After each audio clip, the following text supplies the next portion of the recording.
Good morning. I hope you're doing great. Greetings, everybody. I come across this common question. Is English a difficult language to learn? The answer is, it depends. Why should we say it depends? أو بالعربي هل اللغة الإنجليزية لغة صعبة التعلم؟ الجواب هو يعتمد على كثير عناصر وكثير عوامل، لكن كل شيء إلى تخطيط، إلى إطار اللي إحنا نسميه framework راح يسهل من عملية تعلمنا لهذه اللغة. اللغة بيها نقاط ضعف اللي إحنا بالإنجليزي نسميها Achilles heel. واحدة من نقاط الضعف الرئيسية في اللغة الإنجليزية، نقاط الضعف أقصد بها المنافذ اللي تمكننا من السيطرة على اللغة بأسرع وقت ممكن.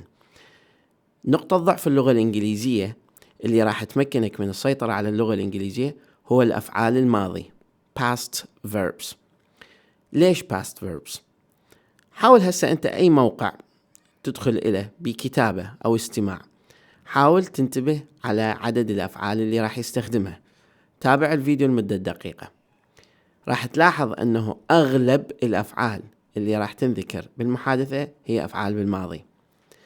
فمن الشخص يجي يتحدث اللغة الإنجليزية راح يتلكى لأنه بعض من الأفعال الشائعة في اللغة الإنجليزية بالماضي أفعال غير قياسية، يعني ما تخضع لقاعدة أنه نضيف لها ED بالماضي. يعني مثلا walked. عندنا أفعال كثيرة common باللغة الإنجليزية مثل كلمة forget الماضي مالتها forgot، cost الماضي مالتها cost، put الماضي مالتها put. I put the pen on the table. I put the pen on the table. اثنينهم نفس الشكل. راح يعتمد معرفتنا على أنه هذا الفعل بالماضي أو حاليا على النص أو اللي احنا نسميه context. فنقطة السيطرة على اللغة الإنجليزية تأتي من السيطرة على الأفعال. أنا سويت فيديو بأهم 200 فعل في اللغة الإنجليزية والماضي مالتهم مع الأمثلة، والفيديو سردي. It's narrative video. I recommend you watch this video. I'll put it in the content box or in the chat box so you can access it and learn the most common two-handed verbs in English. Learning the most common two-handed verbs in English is going to dramatically improve your English.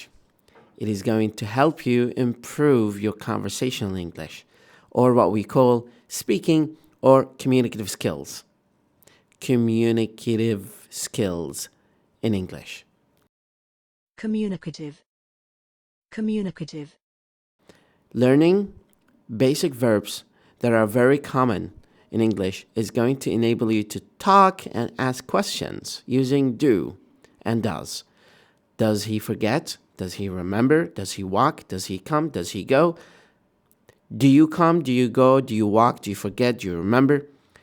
فهذه combination من تعلمك للفعل do, did and does إضافة إلى أهم 200 فعل هما نقطة ضعف في اللغة الإنجليزية تمكنك من أنه تدخل من هذه الثغرة وتتعلم هذه اللغة الجميلة اللي هي تعتبر من أهم اللغات على مستوى العالم في القرن 21. لغة الإنترنت، لغة التواصل، لغة الحصول على وظائف، اللغة اللي راح تمكنك من أنه تنتقل من النقطة اللي انت بيها إلى النقطة النجومية اللي حاب توصلها في مجال تطوير مهاراتك وبنفس الوقت إمكانياتك في العمل أو في التواصل. مدرب اللغة وليد خالد، ربي يحفظكم.